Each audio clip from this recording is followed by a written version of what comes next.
สบายดีนักศึกษาทุกคนเนาะ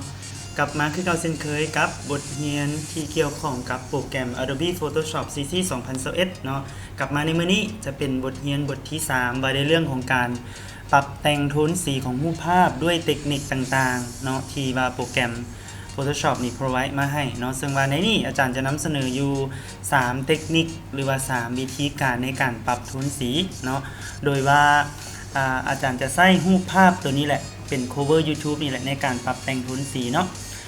เฮาก็จัดการด้วยเลเยอร์มันต้องมีการแยกเลเยอร์อย่างต่างๆรูปภาพใบเรียบร้อยแล้วเนาะอาจารย์จะคลิกใส่เลเยอร์ของรูปภาพตัวที่เป็นแบ็คกราวด์ของอาจารย์นี้เนาะหลังจากนั้น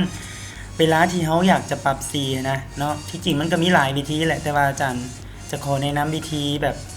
ง่ายๆและกันสำหรับผู้เริ่มต้นผู้ที่ยังบ่ทันมีพื้นฐานหรือว่ายังบ่ทันเก่งเกี่ยวกับการนำใช้ Photoshop สินะจะได้รู้วิธีไปพร้อมๆกันเนาะวิธีที่อาจารย์จะนำเสนอในนี่มันจะอยู่ในกลุ่มเมนูเนาะที่ชื่อว่า image ทั้งเบิดเลยเด้อเนาะอยู่ในนี้เนาะ image แต่หลังจากนั้นเราเลือกเมนูที่ชื่อว่า adjustment เนาะในนี่สำหรับ EP นี้ EP ที่3นี้อาจารย์จะนำเสนออยู่3เมนูด้วยกันที่จริงทั้งเบิดนี้ล้วนแล้วแต่เป็นการปรับโทนสีปรับแสงปรับเงาอย่างต่างทั้งนั้นเลยเนาะแต่ว่าอาจารย์จะหยิบยกออกมาแต่สิ่งที่มันแบบคิดว่ามันให้ประสิทธิภาพหรือให้ผลของการตกแต่งเรื่องของสีนะเอิ้นว่าโดดเด่นกว่าหมู่เนาะเพราะฉะนั้น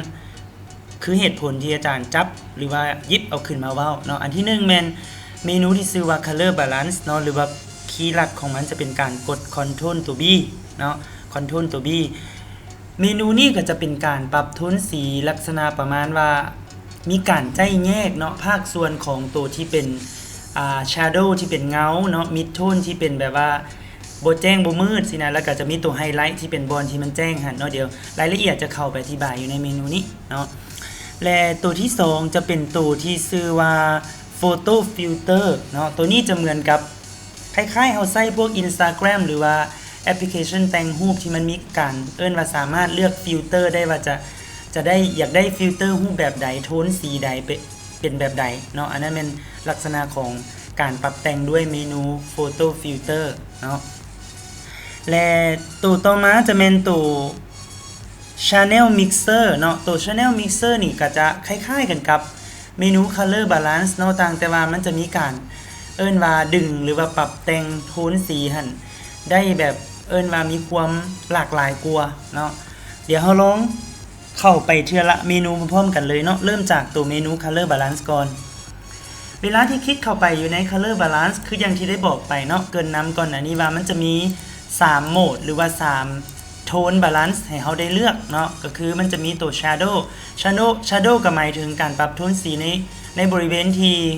รูปภาพมันมีโทนสีมืดๆเนาะส่วน mid tone ก็จะเป็นสีที่ระหว่างกลางบ่มืดบ่แจ้งเนาะแล้วก็จะมีตัวไฮไลท์ที่เป็นโทนสีแบบแจ้งๆหั่นเนาะในนี้เราสามารถเลือกได้ว่าจะปรับ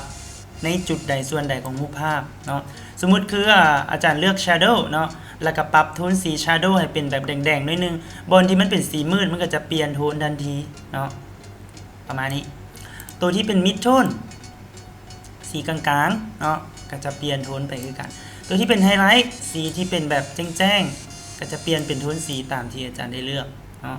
อันนี้คือผลลัพธ์ของการปรับแต่งโทนสีด้วยเมนู color balance เนาะถ้ามากก็กดโอเคไปถ้าบ่มากก็ cancel หรือว่า exit ออกเนาะต่อมาเมนูต่อมาเนาะจะเป็นเมนูที่ชื่อว่า photo filter เนาะในส่วนของ photo filter ก็อย่างที่บอกไปว่ามันจะมีโหมดหรือว่าฟิลเตอร์ให้ได้เลือกเนาะคล้ายๆเฮาแต่งรูปอยู่ในโปรแกรม Instagram หรือว่าอยู่ในมือถือแหละเนาะว่าเฮาอยากได้โหมดแบบใดโหมดเป็นสีส้มๆบ่เนาะโทนแบบออกส้มๆบ่เก่าๆบ่สินะก็จะมีแบบ orange ให้เลือกแบบ green แบบ cyan แบบ blue แบบ violet เนาะสีแบบออกโทนม่วงๆหน่อยนึงบ่ตัวอย่างเนาะหรือว่าสีแบบunderwater เนาะสีแบบโทนฟ้าๆนิดนึงตัวอย่างสินะก็จะมีโหมดอยู่ในนี่เนาะ cooling filter โทนเย็นๆสบายตา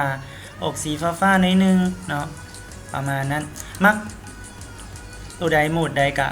กดโอเคไปเนาะหลังจากที่เฮาเลือกได้แล้วที่จริงเฮาควรจะ select เอาเฉพาะส่วนแหละถ้าว่าเฮาอยากปรับเฉพาะส่วนเนาะแต่ว่านี้อาจารย์ยกตัวอย่างในการปรับโทนสีแบบโดยรวมเลยเนาะก็เลยว่าบ่ได้เลือกเนาะตอนนี้อาจารย์จะขอ cancel ไปก่อน และตัวสุดท้ายจะเป็นตัวที่ชื่อว่า Channel Mixer เนาะในส่วนนี้การปรับโทนสีในนี้ก็สามารถที่จะเลือก preset หรือว่ารูปแบบของโทนสีได้บ่ว่าจะเป็นแบบมีสีขาวดำแล้วก็ปรับปนไปด้วยแสงเป็นแบบโทนสีอินฟราเรดบ่สีบลูบ่กรีนออเรนจ์เรดเยลโล่อย่างพวกนี้นะสามารถที่จะเลือกได้เบิดเลยเนาะสมมุติว่าอาจารย์อยากได้แบบกรีนน้อยนึงเนาะกรีนแบบให้มันเข้ากันกับอ็อบเจกต์อื่นๆที่ประกอบอยู่ในรูปนี้เนาะอาจารย์จะเลือกเป็นโทนสีกรีนเมื่อกี้นี้เลือก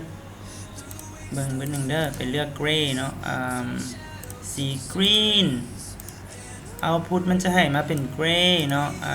default เดี๋ยวเด้อเอาแบบนี้เนาะเลือกโทนกรีนแล้วก็ปรับโทนสีแดงลงน้อยนึงเนาะเอาสีเขียวขึ้นน้อยนึงเนาะทุกอย่างก็บ่ต้องโลดโผนเกินไปแล้วเอาพอดำพอดีเนาะมันโลดโผนหลายมันก็แบบเหมือนกับบ่เป็นธรรมชาตินะเนาะมันก็บ่ฮู้ได้อันขึ้นกับความมักของไผลาวแหละตัวนี้เนาะถ้าได้แล้วก็กดโอเคไปเนาะถ้าว่าเฮามักโทนนี้หรือว่ามักสไตล์แบบนี้เนาะอันนี้แม่น3วิธีการหรือว่า3รูปแบบของการปรับแต่งโทนสีเนาะบ่ว่าจะเป็นการใส่ color balance การใส่ photo filter การใส่ channel mixer 3อย่าง3แบบเนาะทดลองเอาไปใส่เอาไปประยุกต์เบิ่งนอกจากนั้นเนาะนอกจาก3เมนูแล้วมันก็จะมีเมนู hue and saturations ปรับความสดความว่าจืดของสีอย่างพวกนั้นเนาะก็มีเมนู vibrance คือกันเนาะมักจืดหลายหน่อยส่ำใดก็ปรับได้มักโทนสีแบบสดเข้มก็เลือกได้เนาะอันนี้มันความสามารถอันนึงที่ Photoshop มันเฮ็ดได้เนาะหลังจากที่ได้แล้วก็กดโอเคไปเอาสำนี้ก่อนสำหรับ EP นี้เนาะ EP ที่3บ่ได้เรื่องของการปรับแต่งโทนสีทั้ง3ประเภท3แบบ3ลักษณะเนาะถ้ามีเวลามีเงินไขเนาะสะดวกก็ลองไปใส่เบิ่งเมนูอื่นๆอยู่ในนี้เนาะพบกันใหม่ EP ที่4ขอบใจสำหรับการติดตามรับชมรับฟังอย่าลืมกดไลค์กดแชร์กด Subscribe เพื่อเป็นกำลังใจให้อาจารย์ได้นำเอาความรู้และบทเรียนดีๆมาบอกต่อให้ทุกคนได้ศึกษาเรียนรู้และเปลี่ยนไปพร้อมๆกันเนาะมื้อนี้อาจารย์ขอกล่าวคำว่าสบายดีขอบใจ